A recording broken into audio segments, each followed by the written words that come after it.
आपके साथ निशु शर्मा। चलिए शुरुआत करेंगे बुलेटिन की। प्रधानमंत्री नरेंद्र मोदी ने एक्स पर पोस्ट कर जानकारी दी कि झारसुगुड़ा में 50,000 करोड़ रुपए से अधिक के विकास कार्यों का उद्घाटन किया जाएगा। इस अवसर को उन्होंने एक ऐतिहासिक उपलब्धि करार दिया। प्रधानमंत्री नरेंद्र मोदी ने बताया कि देश भर में 97,500 से ज्यादा दूर संचार टावर चालू किए जाएंगे। इन टावरों का निर्माण स्थानीय तकनीकों का इस्तेमाल करके किया गया है। इनसे दूर दराज के इलाकों, सीमावर्ती क्षेत्रों और माओवादी प्रभावित क्षेत्रों में कनेक्टिविटी को मजबूत किया जाएगा। इस पहल से ग्रामीण और सीमावर्ती क्षेत्रों में डिजिटल कनेक्टिविटी बढ़ेगी और लोगों को सूचना और संचार सुविधाओं तक बेहतर पहुंच मिल पाएगी। तो प्रधानमंत्री नरेंद्र मोदी की ओर से एक्स पर पोस्ट कर ये जानकारी साझा की गई है, जहां देश भर में दूर संचार का जो पूरा तंत्र है उसे और ज्यादा बेहतर करने की कवायद अब शुरू होगी।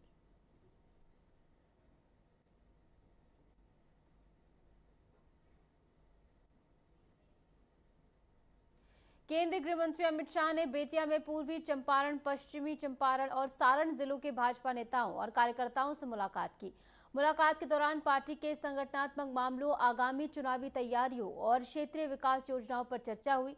अमित शाह ने नेताओं और कार्यकर्ताओं को निर्देश दिए कि वे स्तर पर यानी अपने स्तर पर पार्टी को मजबूत करने के लिए लगातार प्रयास करें। इस अवसर पर उपस्थित कार्यकर्ताओं ने भी केंद्रीय मंत्री को पार्टी और क्षेत्रीय मुद्दों से अवगत कराया है और आगामी गतिविधियों में सक्रिय भागीदारी का भरोसा भी उनकी ओर से दिलाया गया है। तो क्षेत्रीय विकास योजनाओं पर विचार हुआ है और इसी के साथ साथ हर स्तर पर यानी हर मोर्चे पर पार्टी को मजबूत किया जाए, ज्यादा से ज्यादा लोगों को पार्टी में जोड़ा जाए।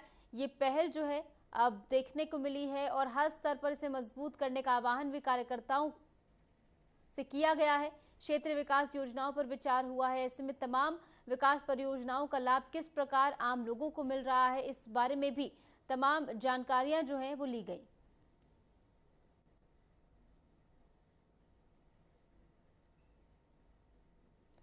छत्तीसगढ़ के मुख्यमंत्री विष्णुदेव साय ने छत्तीसगढ़ ओलंपिक एसोसिएशन की वार्षिक आम सभा में खिलाड़ियों के लिए नई प्रोत्साहन राशि की घोषणा की।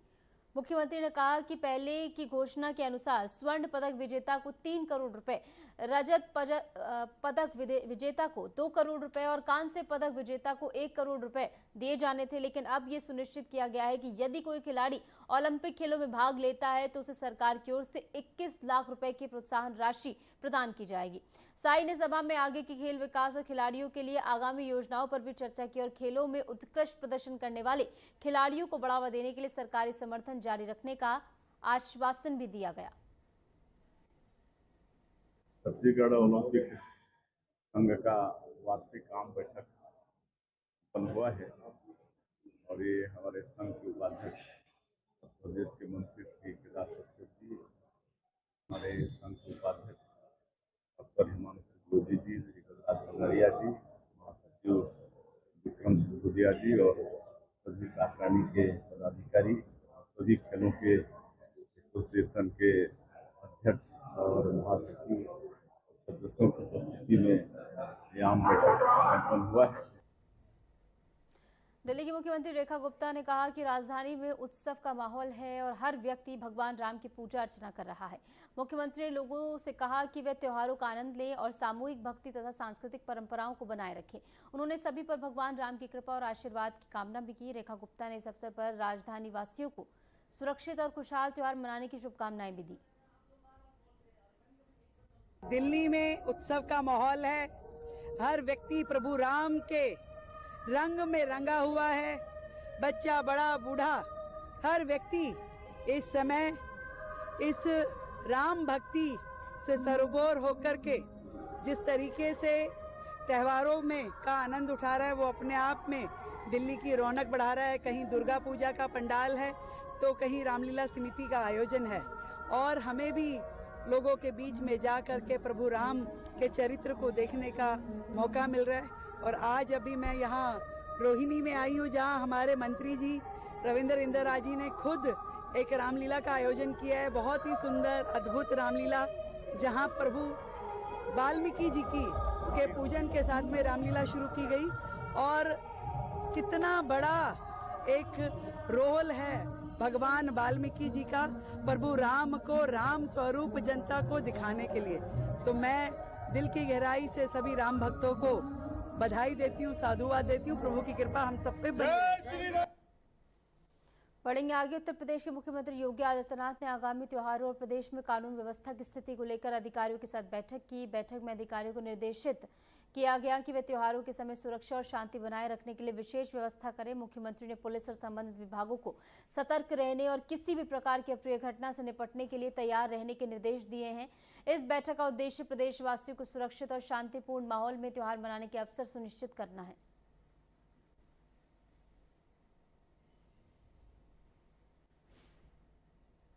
तो आगामी त्योहारों को लेकर कानून व्यवस्था की समीक्षा की गई है। सीएम योगी आदित्यनाथ की ओर से समीक्षा की गई है और आगामी त्योहारों को लेकर क्या कुछ विशेष इंतजामात किए जा रहे हैं, इस बारे में जानकारी उनकी ओर से ली गई। और ऐसे में विशेष निर्देशन जो है वो इस बात को लेकर रहा कि अब त्योहारी सीजन जो है वो शुरू हो रहा है। ऐसे में ज़्यादा से ज़्यादा लोग जो है बाहर निकलेंगे, मंदिरों का रुख करेंगे। ऐसे में तमाम पर्यटक स्थल जो है वो भी इस दौरान जो है गुलजार होते हुए नजर आएंगे। तो ऐसे में सीएम योगी आदित्यनाथ की ओर से तमाम व्यवस्थाओं को लेकर समीक्षा की गई है और इसी के साथ साथ जरूरी दिशा निर्देश भी उनकी ओर से दिए गए हैं कि कोई भी ऐसी स्थिति ना बनने पाए जिससे जो है शांति व्यवस्था बिगड़े। ऐसे में प्रशासन जो है पहले से तमाम व्यवस्थाओं को पुख्ता करके रखे और तमाम जो सुविधाएं हैं उन्हें भी पुख्ता किया जाए और प्रशासनिक अमला जो है स्टैंड बाय पर रहे। कोई भी ऐसी अनहोनी या अव्यवस्था होती है तो जल्द से जल्द स्थिति को काबू में लिया जा सके। ऐसे में इसी पर आधारित ये समीक्षा बैठक रही। प्रदेश की राजधानी लखनऊ में मुख्यमंत्री की अध्यक्षता में एक अहम कैबिनेट बैठक आयोजित की गई। बैठक में कुल 12 प्रस्तावों को मंजूरी दी गई। मुख्य प्रस्तावों में शिक्षा, स्वास्थ्य और कृषि से जुड़े कई महत्वपूर्ण निर्णय शामिल रहे।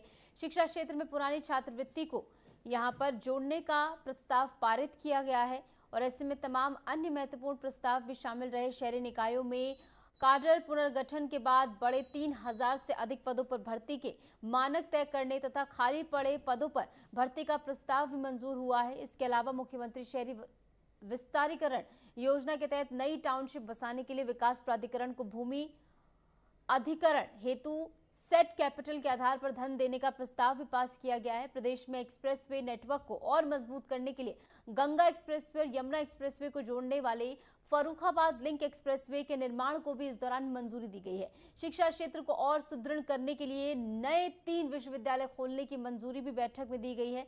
कानून व्यवस्था को लेकर मुख्यमंत्री ने सख्त रुख अपनाया है। बरेली में हुई हिंसा के मामले में सहकारिता मंत्री जेपीएस राठौर ने कहा कि जो लोग इसमें शामिल हैं उनके खिलाफ कड़ी से कड़ी कार्रवाई की जाएगी। अराजकता फैलाने वालों और समाज के कमजोर लोगों को दबाने वालों को बख्शा नहीं जाएगा। जीरो टॉलरेंस के तहत इस पर कार्रवाई की जाएगी। हाँ सर, बरेली की जो भी घटना है उसमें हमारा प्रशासन लगातार उस पर कार्रवाई कर रहा है और जिस तरीके से अराजकता जो भी फैलाने का काम करेगा उसके खिलाफ कठोर से कठोर कार्रवाई की जाएगी और जिस तरीके से समाज के दूसरे वर्ग को दहशत में लाना, उनको डराना और धमकाना, ये किसी तरीके से स्वीकार नहीं किया जाएगा और इसमें जो भी लोग इन्वॉल्व होंगे उनके खिलाफ कार्रवाई की जाएगी। बरेली में जिस तरीके से चौकी बाजार ने सुनियोजित ढंग से बरेली का माहौल खराब करने का काम किया है, निश्चित रूप से प्रशासन अलर्ट है। किसी भी तरीके से बरेली का माहौल खराब नहीं होने दिया जाएगा। उत्तर प्रदेश में कैबिनेट हुई, हमारे साथ कैबिनेट मंत्री संजय निषाद जी हैं। मंत्री जी, आज कितने प्रस्ताव थे और कितने प्रस्तावों को मंजूरी मिली? पुरानी जो छात्रवृत्ति है क्या उसको बहाल करने की मांग? सभी प्रस्ताव में और लगभग 5,88,000 बच्चों को जो पेंशन छात्रवृत्ति पिछली बार नहीं हुए थे उसको अभी माननीय मुख्यमंत्री धन्यवाद होंगे। मुआवजे के साथ उसमें सामान पिछड़े दलित अनुसूचित थे और अल्पसंख्यकों के 2.5 लाख हैं। ये हमारे बिना भेदभाव के इनके बच्चों को पढ़ाने की व्यवस्था की। तो ये थे हमारे साथ कैबिनेट मंत्री संजय निषाद, जिन्होंने साफ तौर पर बताया कि लगभग 1 दर्जन से ज़्यादा जो प्रस्ताव थे उनको मंजूरी मिली है और कहीं ना कहीं योगी सरकार लगातार कैबिनेट में लगातार उन सभी प्रस्तावों को मंजूरी दे रही जो कैबिनेट में आते हैं। कैमरा सहयोगी राम सिंह के साथ अमन प्रधान, आरएन टीवी लखनऊ। दयाशंकर दयालु जी हैं। सर, कैबिनेट हुई है, कुल कितने प्रस्ताव आए हैं? आपके विभाग को लेकर के क्या प्रस्ताव को मंजूरी मिली? कैबिनेट में बस ये कहा गया है कि आत्मनिर्भर भारत और स्वदेशी की जो बात चल रही है उस पर काम करें, अपने प्रभार के जिलों में जाके लगातार प्रशासन की बैठकें करें। मेन यही है। धन्यवाद। तो ये थे हमारे साथ दयाशंकर दयालु मंत्री, जिन्होंने साफ तौर पर कहा कि जो जितने भी विभाग हैं और जो अपने प्रभार हैं उनमें अपने जो प्रभारी जो जिले हैं उनमें जाकर के अपने जिलों को बढ़ावा दे और लगातार जिस तरीके से उत्तर प्रदेश की जो बात है उसको बढ़ाएं। कैमरा से राम सिंह के साथ अमर प्रधान, आर्यन टीवी, लखनऊ। हमारे साथ कैबिनेट मंत्री कपिल देव अग्रवाल जी हैं। सर, कुल कितने प्रस्ताव को मंजूरी मिली है? और देखिए, आज आदरणीय मुख्यमंत्री योगी आदित्यनाथ जी मंत्रिपरिषद की बैठक में आदरणीय प्रधानमंत्री नरेंद्र मोदी का जो संकल्प है विकसित भारत, उसके लिए विकसित उत्तर प्रदेश, उसके लिए बहुत तेजी से उत्तर प्रदेश ग्रो कर रहा है। इंटरनेशनल ट्रेड शो के अंदर भी प्रधानमंत्री ने उत्तर प्रदेश की बहुत प्रशंसा की है।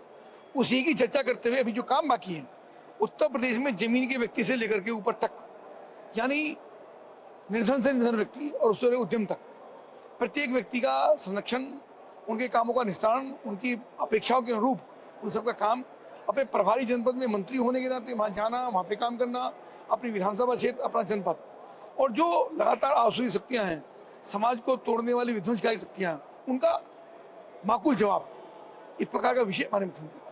बात करें तो ये थे हमारे साथ मंत्री कपिल देव अग्रवाल, जिन्होंने साफ तौर पर कहा कि प्रभावी जो जिले हैं उन सभी जो प्रभारी मंत्री बनाए गए सभी अपने जिलों में जा के जितने भी विकास कार्य हों उनको किस तरीके से गति दी जाए इस पर चर्चा। कैमरा से राम सिंह के साथ अमन प्रधान, आर्यन टीवी, लखनऊ। और इस बीच रुक छोटे से ब्रेक के लिए, ब्रेक के बाद फौरन हाजिर होते हैं।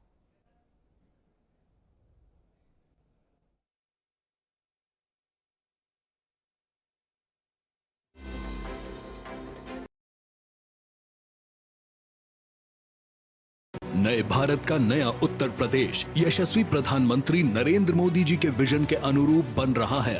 $1 ट्रिलियन इकोनॉमी। नया उत्तर प्रदेश औद्योगिक और व्यापारिक क्षेत्र में छू रहा है नित नई ऊंचाइयां। माननीय मुख्यमंत्री योगी आदित्यनाथ के नेतृत्व में समग्र व्यापारिक प्रगति का प्रतीक बनकर उभरा है UP international trade show. Greater Noida में 25 से 29 सितंबर 2025 तक किया जा रहा है यूपी इंटरनेशनल ट्रेड शो के तृतीय संस्करण का आयोजन। यूपी ITS के तृतीय संस्करण में देश विदेश के कई व्यापारिक प्रतिष्ठान लेंगे हिस्सा। दुनिया देखेगी नए उत्तर प्रदेश के ट्रेड, ट्रेडिशन एंड ट्रांसफॉर्मेशन के साथ ही कला और संस्कृति की अनोखी झलक। आप भी आइए, अपने व्यवसाय को दीजिए वैश्विक उड़ान। UP international trade show, sourcing का अद्वितीय मंच।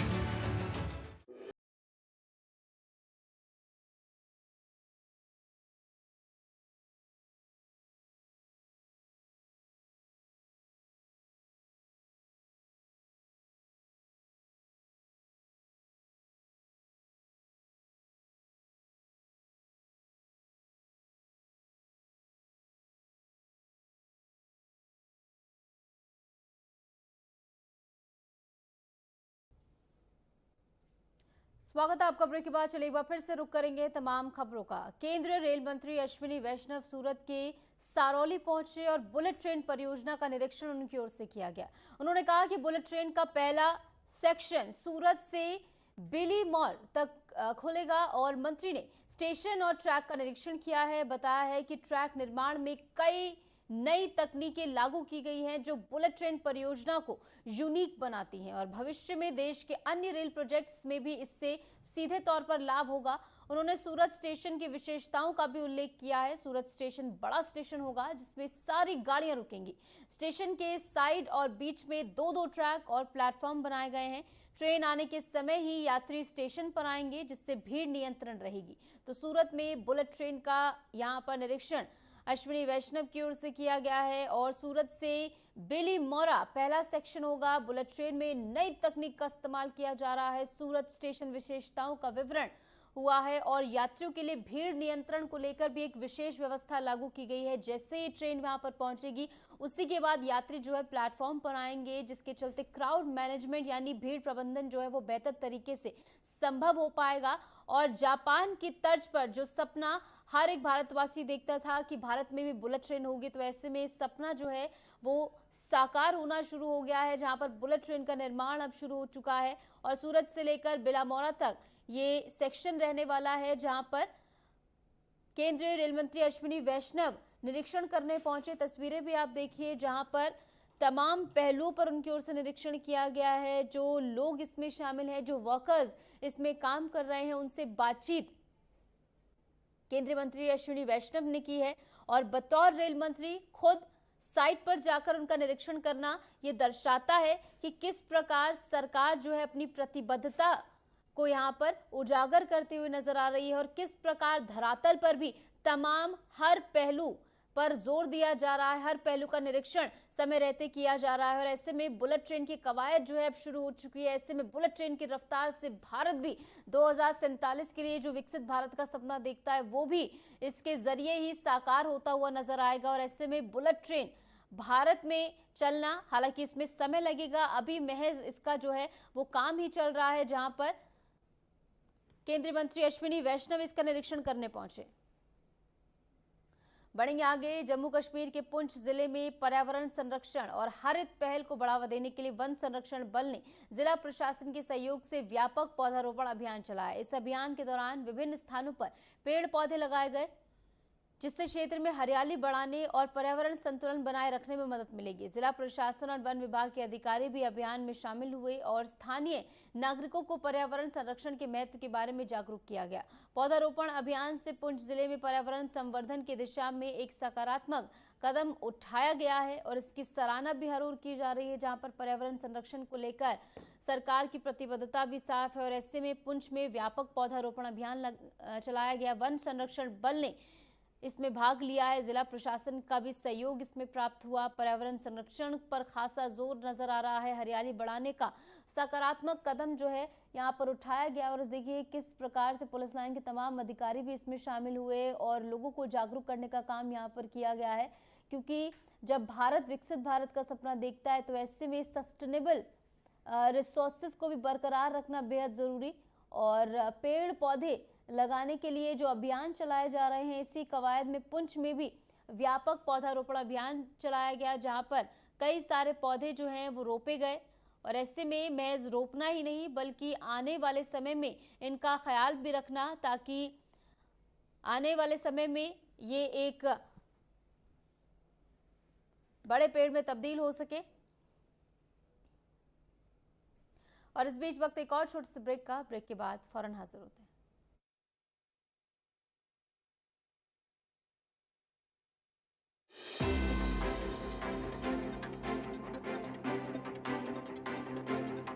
2047 में कैसा होगा विकसित भारत का विकसित उत्तर प्रदेश?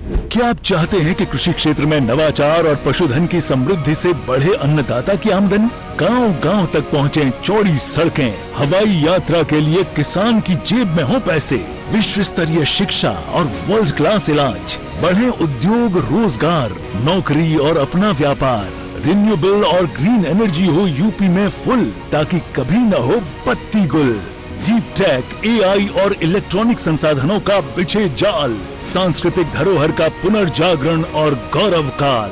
क्या आप चाहते हैं ऐसा उत्तर प्रदेश? अगर हाँ तो उठाइए मोबाइल, क्यूआर कोड को स्कैन करें और पोर्टल samarthuttarpradesh.up.gov.in पर लिखकर या बोलकर दर्ज कराएं सुझाव।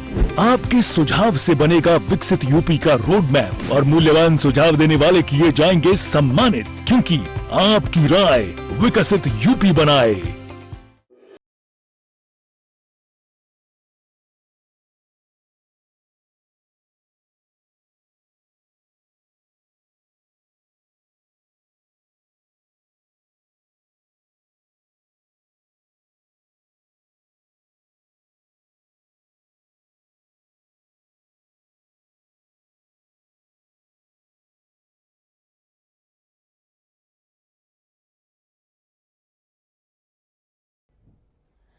स्वागत है आपका। ब्रेक के बाद चलिए एक बार फिर से रुक करेंगे तमाम खबरों का। 24 सितंबर को हिंसा के बाद लेह में BNSS 2023 की धारा 163 के तहत निषेधाज्ञा लागू कर दी गई है। जिले में 5 या अधिक व्यक्तियों के एकत्र होने पर प्रतिबंध है।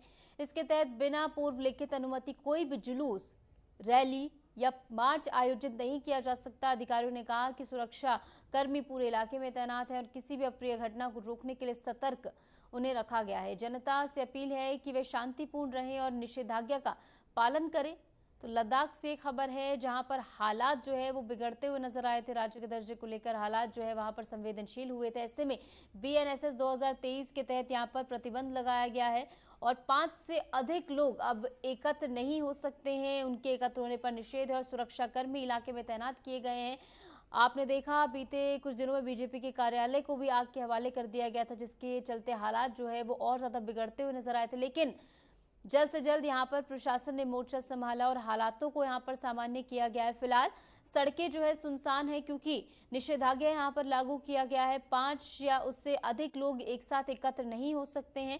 ऐसे में लोगों से भी अपील की जा रही है कि शांतिपूर्ण तरीके से निषेधाज्ञा का जो है पालन करें। जनता से ये अपील प्रशासन की ओर से की जा रही है और हर एक चप्पे चप्पे पर फिलहाल पुलिस बल तैनात है और ऐसे में कोई भी ऐसी अप्रिय घटना होती है तो उसको समय रहते काबू किया जाए, यही सरकार की ओर से और यहाँ पर प्रशासन की ओर से प्रयास है। और हर एक वाहन जो यहाँ पर आ रहा है उसकी चेकिंग भी की जा रही है। तमाम दुकानें फिलहाल बंद हैं, जैसे कि आप तस्वीरें देख सकते हैं। ताले दुकानों पर लगे हुए हैं और लोगों के एक साथ इकट्ठा होने पर भी यहाँ पर प्रतिबंध लगा दिया गया है। कोई भी मार्च, कोई भी प्रदर्शन यहाँ पर अब नहीं किया जा सकता है। अनुमति के बाद ही कोई भी मार्च जो है अब निकाला जाएगा और फिलहाल सुरक्षाकर्मी चप्पे चप्पे पर तैनात हैं। बढ़ेंगे आगे, मौसम विभाग को लेकर बड़ा अपडेट आपको दे दें। देश के कई हिस्सों में बारिश का कहर देखने को मिल रहा है। मुंबई, महाराष्ट्र शहर के कई हिस्सों में तेज बारिश हुई है, जिससे लोगों की दिनचर्या प्रभावित हुई है। रायगढ़, महाराष्ट्र की बात करें तो जिले के कुछ क्षेत्रों में बारिश के चलते जल जमाव देखा गया है। 4 तस्वीरें भी आपकी टेलीविजन स्क्रीन पर। अगली तस्वीर आप देखिए, तेलंगाना के हैदराबाद से भारी बारिश के बाद अधिकारियों ने हिमायत सागर जलाशय के द्वार खोल दिए हैं। इससे चादर घाट पुल के पास मूसी नदी उफान पर आ गई है। पुलिस ने सड़क बंद कर दी है, जबकि नदी के पास स्थित कई घर जो है उनमें पानी भर गया है। अगली तस्वीर आप देखिए, उत्तर प्रदेश के प्रयागराज से शहर के विभिन्न हिस्सों में बारिश से स्थानीय लोगों को परेशानी का सामना करना पड़ा है। हैदराबाद से मूसी नदी के किनारे स्थित इलाके जलमग्न हो गए हैं और प्रशासन ने लोगों को सतर्क रहने के लिए निर्देशित किया है। तो 4 तस्वीरें आप देखिए, बारिश के चलते किस प्रकार जनजीवन प्रभावित हुआ है। हैदराबाद में देखिए जल जमाव की स्थिति देखने को मिल रही है। तो वहीं उत्तर प्रदेश, मुंबई और तेलंगाना में भी कुछ ऐसा ही हाल है कि लगातार हो रही बारिश के चलते जल भराव की स्थिति उत्पन्न हो गई है, जिससे लोगों का दिनचर्या प्रभावित हुआ है। जो लोग रोजमर्रा काम पर निकलते हैं उन्हें सबसे ज्यादा परेशानियों का सामना यहाँ पर करना पड़ रहा है। हालांकि बारिश का सिलसिला अभी भी जारी है और आने वाले समय में ये सिलसिला यूं ही जारी रहेगा, मौसम विभाग की ओर से कहा गया है। तो लोगों की परेशानियां जो हैं आने वाले समय में और ज्यादा बढ़ सकती हैं, इसकी आशंका है।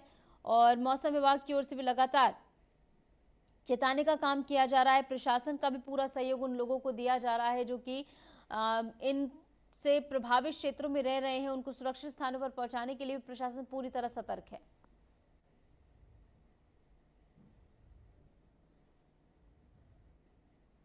और फिलहाल के लिए हमारे इस खास बुलेटिन में इतना ही। नमस्कार।